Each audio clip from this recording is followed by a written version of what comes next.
This is a podcast by WellHouse Church, where certain things are fixed, the essentials of faith, and the best beer is served on tap, while everything else is just a matter of perspective. Ooh, what's poppin', y'all? Hey. It's late. We've been having Even that late. It's late for me. Bro, do you know what? Don't look. Do you even know what time it is? It is 9:40 on the dot. Oh my God. And that's late. You are 21 freaking years old. COVID done made you lose your mind if you are 21 and think 9:40 Would you hush for late. a second? Gosh. Heebie-jeebies. I did not sleep well last night. That's why it's late. We're not brothers. Yeah. You can't tell. And it's funny that you see your spiritual leaders doing this. That's right. Yes. We are real people as well. Don't put me on a pedestal. I will knock myself off of it. I don't want to be on that pedestal because I will fall. Yeah. I won't knock myself off. I'm just going to be clumsy and fall. Yeah. All right. Well, we got some news. We do got some news. So we have been blessed by the Lord himself with quite a bit of growth on these podcasts and our online presence in a way that we couldn't have imagined. And so we didn't prepare for it. And so we've been a bit reactive against it because not against it and that it's a bad thing, but we just weren't prepared for it. We've been more reactive with it. Right. We've been reacting to it. And I was really struggling because I felt like we'd lost a piece of who we were with this large part of our engagement in that we weren't in relationship with you guys. This is obviously a safe space where you feel like you can be real because you guys reach out to us through instant message or our personal social medias or those kinds of things. And so we're accomplishing that piece. And we're also hearing your stories about restoration. And simply the fact that you keep coming back tells us that you feel like you're experiencing healing and wholeness through it. But we didn't feel like we were doing a good job of being relational with you. And so we're trying a couple of new things. Number one, in the link in the show notes, I'll have a link to the WellHouse Facebook page. In there, we've created some groups for our podcast listeners. And so if you're a Pints in Perspective listener, there's a Pints in Perspective group. You should go join all of them, though. If you don't listen to all the podcasts, you should listen to all the podcasts. Yeah, you should first listen to all the podcasts, then go join all the groups. But we wanted a space where we could continue the conversation. This feels like a largely one-sided conversation. That's never how we meant it, because what it was designed to be is a one-sided conversation here that our people that are in relationship with one another in person would take that to their covenant group, and they would continue the conversation there. But for our online audience, that's not available. We haven't created the structure or the system in which we can give you a covenant group.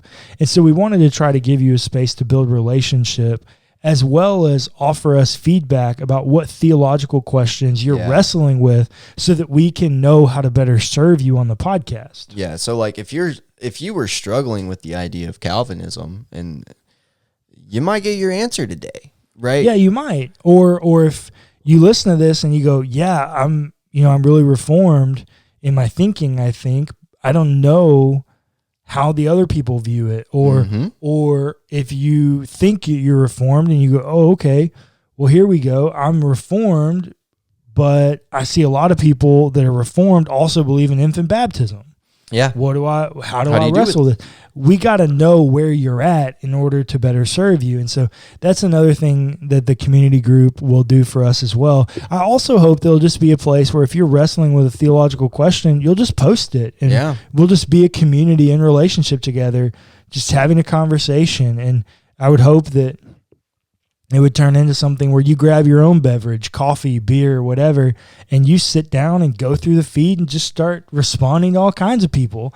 Now, hold on. Let's go ahead and set a preference here, because in theology, it can become kind of elitist at times. Oh, yeah. So be nice. If you're not nice, we will remove you from the group. Well, I don't know if I'll remove you, but I'll definitely temper you. At first. If it continues. Yeah, if it continues, I'll probably remove you. So let's be nice. Let's keep it a safe, happy, fun space where we drink beer, we talk theology, whatever. Yeah, for sure. And then the other thing that we've done is we wanted to be in a very intimate relationship with you as best as we can.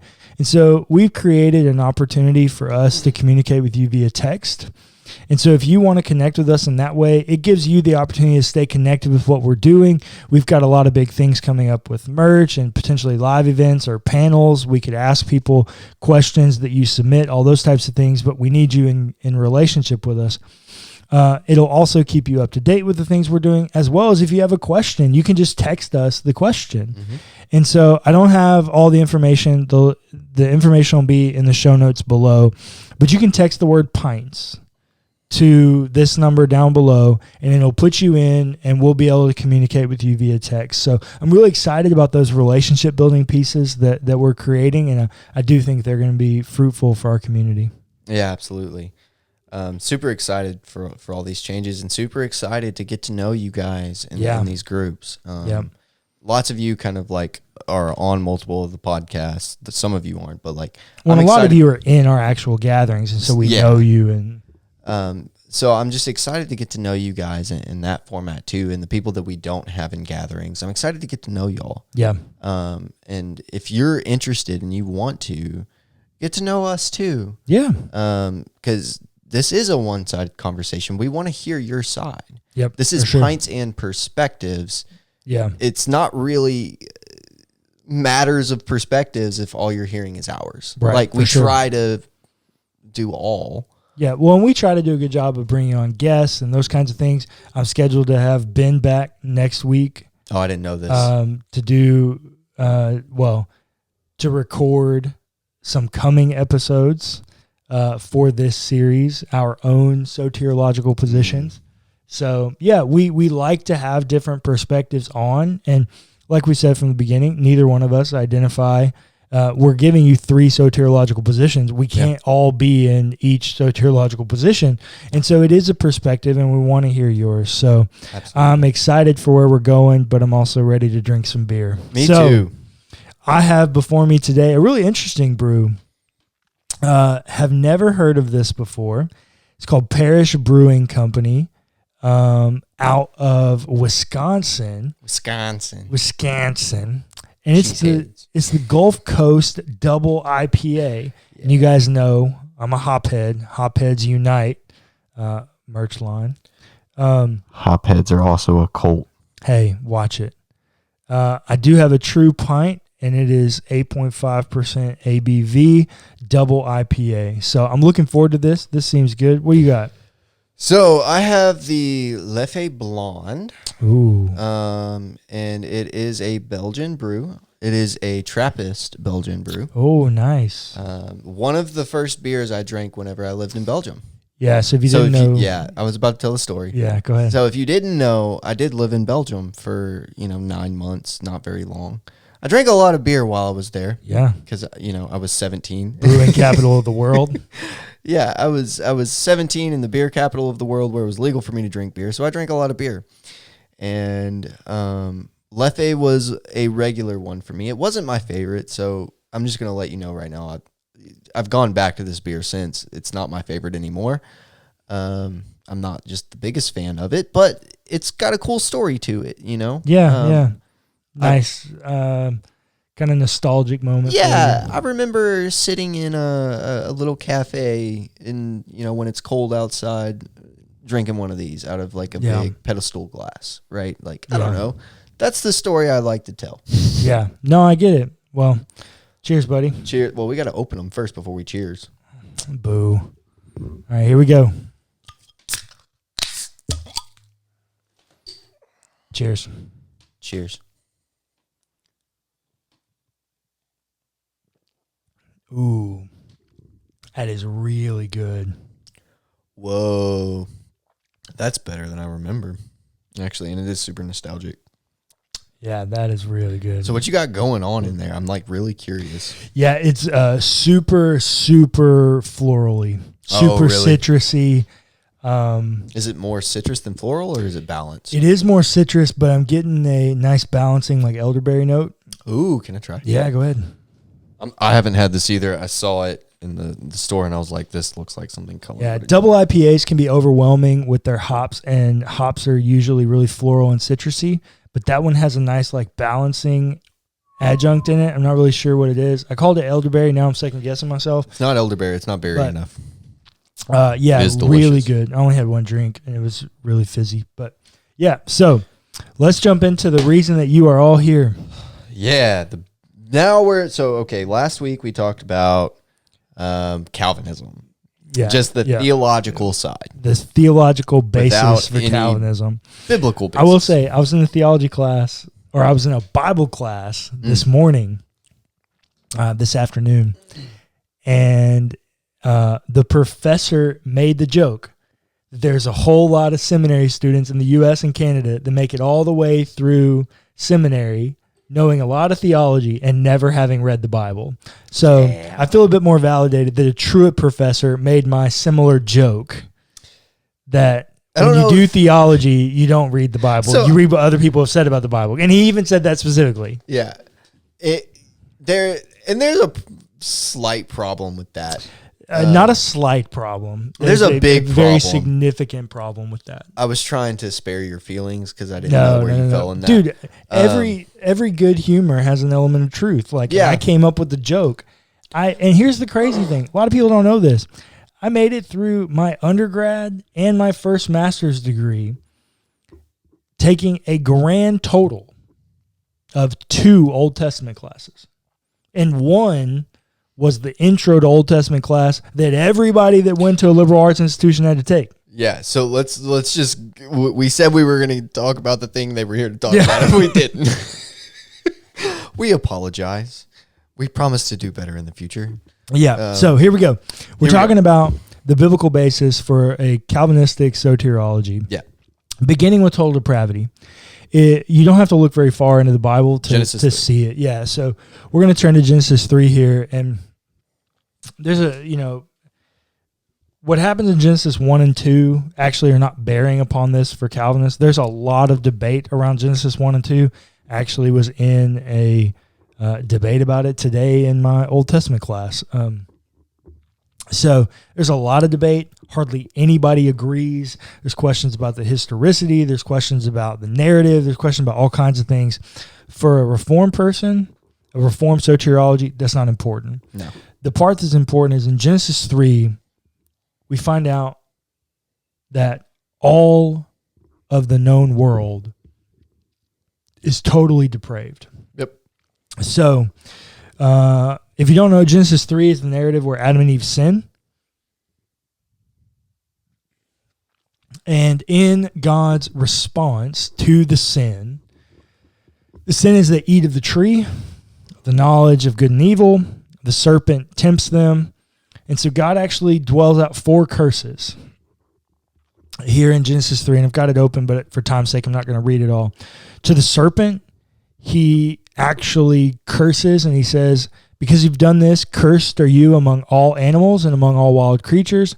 Upon your belly you shall go, and dust you shall eat all the days of your life. And then he says, I'll put enmity between you and the woman and her offspring. And he, the offspring, will strike your head, and you will strike his heel. So there's a very theological curse there as well, tied to the serpent, which gives us the idea that the serpent was the evil one, Satan, the Satan, the adversary, all those types of things. Yeah. Then we have a curse to the woman. You will now bear pain in childbirth, right? And there's also this thing in here about you, your desires shall be for your husband, and he will rule over you. This weird thing that, do with it what you will. This is a conversation about Calvinist soteriology, not about my interpretation of Genesis 3. We'll come back to that. Yeah. Something else, not this podcast. We're trying to stay unbiased here. I'm cringing a little bit, but on some of the other podcasts, we may be a little bit more biased. Not on this one. Yeah. Well, this is Pints and Perspectives, and I'm trying to do justice to somebody else's perspective. Yeah. To the man, you will now have to tend and care for a ground that is cursed. Yeah. The ground will now bring forth thorns and thistles, and you shall eat the plants of the field, and you will now work the sweat of your face and eat bread until the return to the ground, for out of it you are taken, you are dust, and to dust you shall return. So there are 4 curses here. You got the curse to the serpent, you've got the curse to the woman, you got the curse to the man, and then you've got the curse to the ground. Yeah. At which intimately the man is tied to. Yeah. He came from the ground and he will return to the ground. I want to preach. That'll preach. I'm not gonna. So theologically, for a later story. Theologically, we have 4 curses here, of which the entirety of the known world is now depraved. Yeah. The earth, the matter itself, as well as the man and the woman, all totally depraved. Literally everything around us. Depraved. Crap. Yep. Just big heaping piles of dung. Yep. So, everything we know is depraved. And doesn't mean that the pile of crap isn't beautiful. It's still a pile of crap. But it's still a pile of crap. Yeah. You can make crap art and it doesn't make anything other than crap. Yeah. Or crappy art. I don't know. Could be a few different things, I guess. But anyways, so it's from that basis that we move into the need for election. Yeah. For a reformed soteriology, the big one is election. You got to have this election. And before we get into that, because I think it's going to take a bit of time to kind of walk that out from a biblical basis, we also can't miss the fact, right? I think we talked about it last week, but like the limited atonement piece is pretty easy. Yeah. If Jesus died for everybody, then we're all saved no matter what, right? From a reformed perspective, yeah, Jesus' blood is sufficient to cover everyone. There's enough of it to go around, but it's only efficient for the elect, those who are elected. And that election is unconditional for the reformed person. And so we get these passages like Romans 9. Really, really interesting passage. It's very hard to, if you're not a good, like we talk about all the time, if you're not a good reader of your Bible, or if this is just genuinely how you believe, it's hard to justify this any other way. Yeah, so we have, well, once again, we're trying to stay unbiased. I'm a Bible nerd, theology nerd. Yeah. I could just, my pencil just dropped out of my other place I was marking. Whatever. Shoot. I'll figure it out. We'll Romans 9. This is about the promise of God's election for the people of Israel. And I think that's really important. Sorry, guys. I don't know that I'm going to be able to hold my bias here. I'm going to try really hard. But God's election here. And in chapter 9, verse 9, it says, "For this is what the promise said, about this time I will return, and Sarah shall have a son. Nor is that all. Something similar happened to Rebekah when she had conceived children by one husband, our ancestor Isaac, even before they had been born or had done anything good or bad, so that God's purpose of election might continue, not by works, but by his call. She was told, the elder shall serve the younger. As it is written, I've loved Jacob, but I've hated Esau." Now, I think it is important to stay unbiased to read the next verse. What then are we to say? Is there injustice on God's part? By no means. For he says to Moses, I will have mercy on whom I have mercy, and I will have compassion on whom I have compassion. Yeah. If you just read that first part, it does make God out to be this really kind of mean person.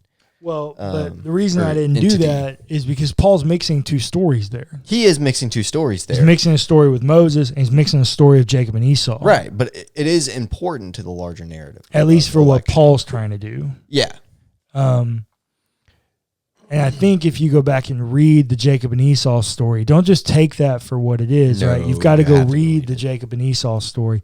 It's a really weird story. It is weird. And something that happens there is Jacob and Esau are actually twins.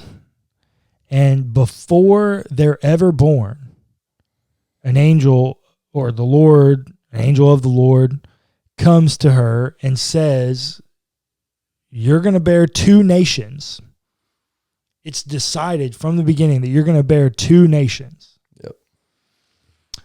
And it's interesting. It says, in the way the text records it, that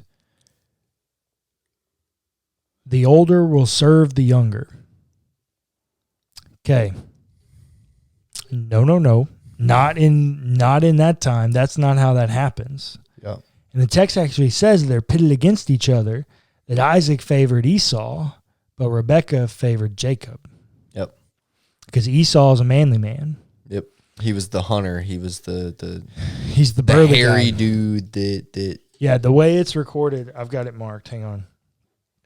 The way it's recorded in Genesis 25, sorry. 25 verse 27. When the boys grew up, Esau was a skillful hunter, a man of the field, like the quintessential man of the time. Yeah. While Jacob was a quiet man living in tents. Yep. He's the inside mama's boy. It says, 28, Isaac loved Esau because he was fond of game, but Rebekah loved Jacob. And the text doesn't say he was fond of anything. He just seems to be this guy that's chosen.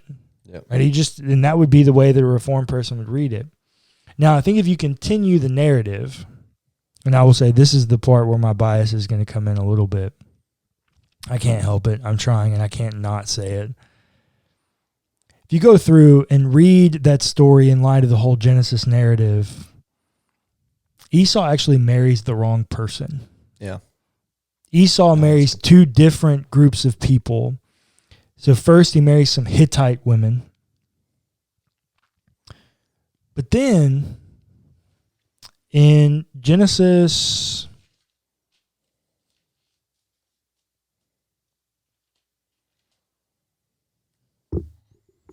sorry, hang on.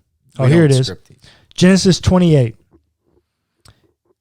The subtitle is Esau marries Ishmael's daughter.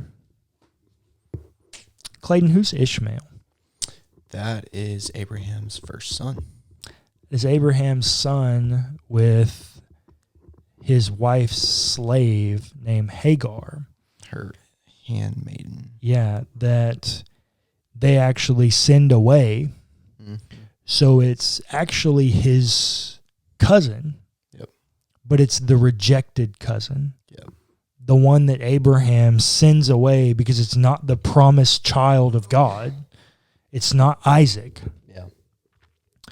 And so he sends her away with Ishmael.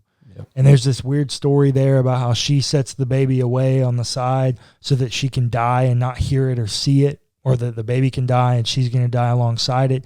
And then a mystical, magical, heavenly being comes and gives provision for them. Really kind of crazy thing. But Esau marries outside of the appropriate line. Esau is the wrong of the two nations because he married the rejected woman.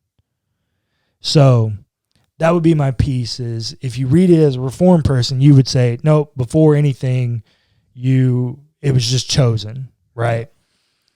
But it would be like a Jeremiah reading. So Let me flip to there. I know I'm dropping a lot of biblical text. Well, Jeremiah. I'll try to remember to mark all these, but it's Jeremiah 1:4. Oh, okay. And going there. Jeremiah 1:5. Before I formed you in the womb, I knew you. Before you were born, I consecrated you. I appointed you a prophet to the nations. It's a very that kind of predestined way of reading that text. Yeah. And that couples with Paul's story in Romans 8, actually, the story right before Romans 9, where we just got the kind of idea from Jacob and Esau. Chapter 8, verse 28 says, we know that all things work together for good, for those who love God, who are called according to his purpose. For those whom he foreknew, he also predestined to be conformed to the image of his Son, in order that he might be the firstborn within a large family. And those whom he predestined, he also called, and those whom he called, he also justified, and those whom he justified, he also glorified. That's the way that a Reformed person would read the soteriological narrative, that it didn't matter who Esau married. It didn't matter who Jacob married. They were chosen from the beginning before they were ever born. And that's why the angel of the Lord, or the Lord himself, can't remember who actually it is that appears to Rebecca, but whoever it is actually tells her that one is going to be chosen and one is not. Yeah.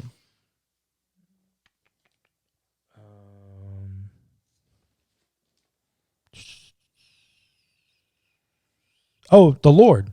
The Lord said to her. The Lord said to her. Okay, so God himself. The actual Lord said to her. This is Genesis 25, verse 23. And the Lord said to her, 2 nations are in your womb, and 2 peoples born of you shall be divided. The one shall be stronger than the other. The elder shall serve the younger. Yeah, okay. And it's also, just for the sake of telling the story and the narrative, it's so funny. Jacob comes out of the womb holding onto Esau's ankle. Yeah, that's true in the narrative. Yeah, for sure. It says, the text says, when her time, this is verse 24. This is literally right where we're picking up. When her time to give birth was at hand, there were twins in her womb. The first came out red, all his body like a hairy mantle. So they named him Esau. My Hebrew is not good enough to tell you what Esau means anymore. Yeah, I don't remember. Afterward, his brother came out with his hand gripping Esau's heel. So he was named Jacob. Yeah. So literally, he comes out into the world on the heel of his brother, but God had favor over him. In the in the Reformed narrative. In the Reformed narrative, God had favor over him rather than his brother. When I think the Reformed piece actually plays on as well, that in a patriarchal society, it's actually the mother, the favorite son of the mother, that gets the blessing. And there's a whole thing in there that we don't have time to talk about the birthright. Yeah. And actually, his mother, Rebecca, actually is the initiator. She's the one that sets everything up for Jacob to steal the birthright. Yeah, she concocts the plan. It's her plan. Yeah, straight up Ocean's 11. Yeah, legit. Yeah, it's her plan about how Jacob can do this. Yeah. Because Jacob's tried once before. Don't forget the story with the soup. Yeah. So before Jacob or Esau comes in hungry. So should we just let them go and read the narrative for themselves? It covers like 5 chapters. I don't know if they're actually going to go read it all. I know. We're just running long. We always run long on this podcast. We got to drink a whole beer. If you got a problem with how long we go, if you're driving to work, chop it up into pause it, wait till you get home, crack a beer, and listen to the rest. Yeah, so Genesis 25, beginning in 29. Once when Jacob was cooking a stew, Esau came in from the field, and he was famished. Ooh. Esau said to Jacob, "Let me eat some of that red stuff, for I am famished." Therefore he was called Edom. Jacob said, "First, sell me your birthright." Esau said, "I'm about to die of what uses a birthright to me." Very nearsighted, this Esau. Not much foresight.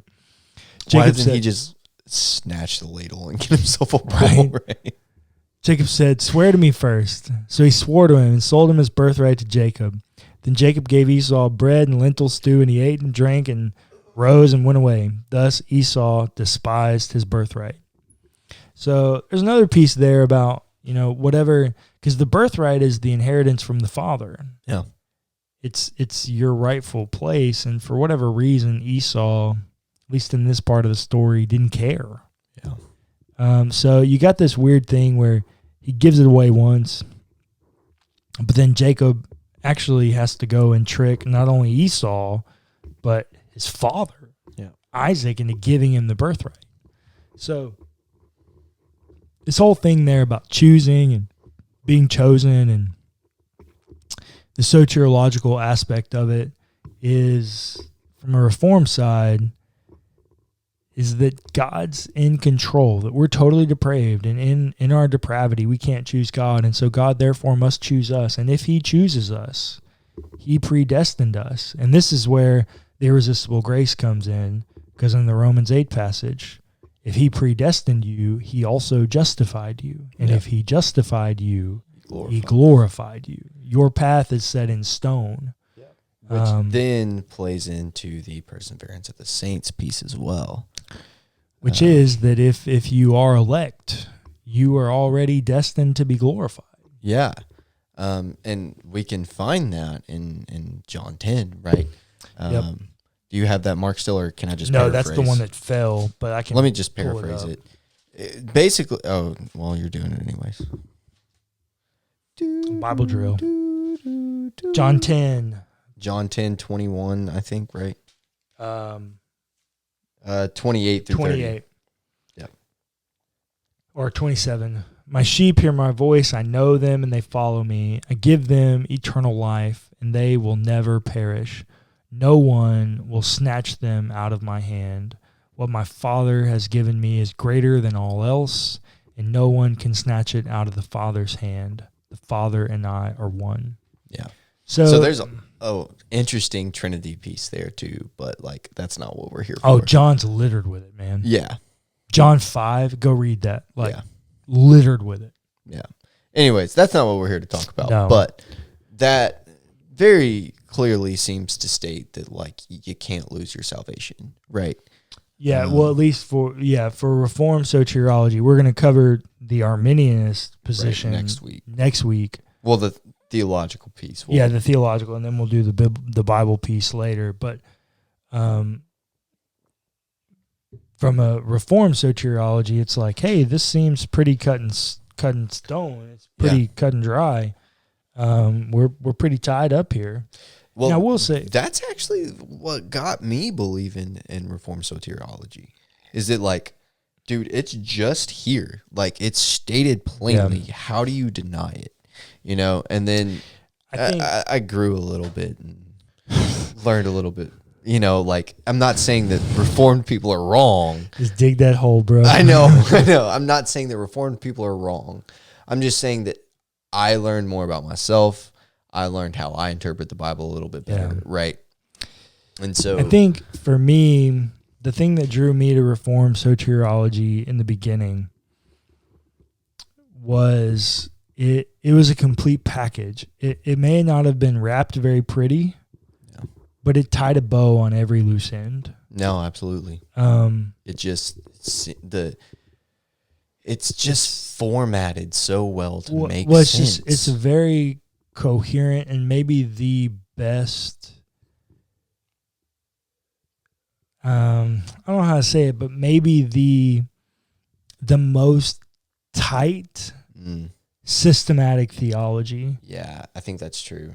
And so, like I say, it may not be wrapped very pretty because it may be wrapped in newspaper, right? Because the newspaper's littered with things you don't want to hear. Yeah. But yeah, it's still wrapped and it's neat and there's a bow on it.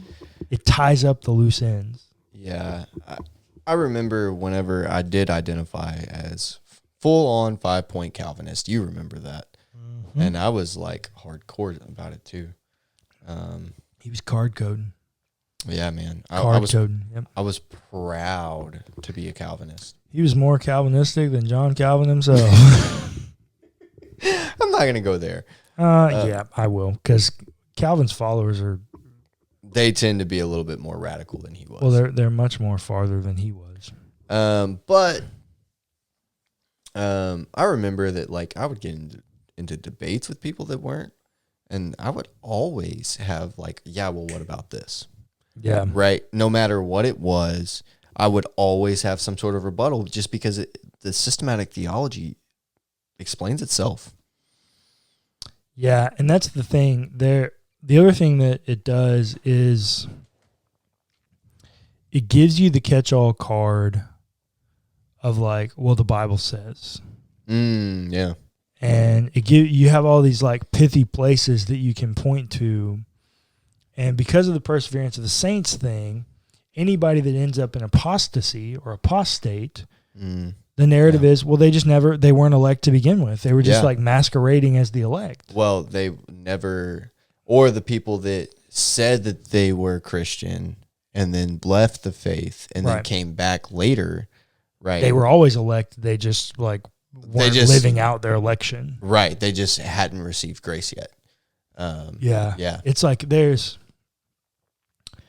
always a narrative for it, but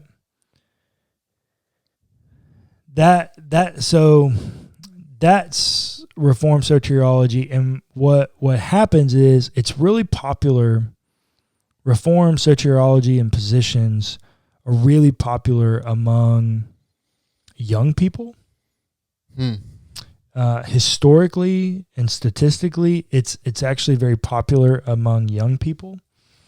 And then I can't find a ton of statistical data on this, so don't quote me. This is my interpretation of the data.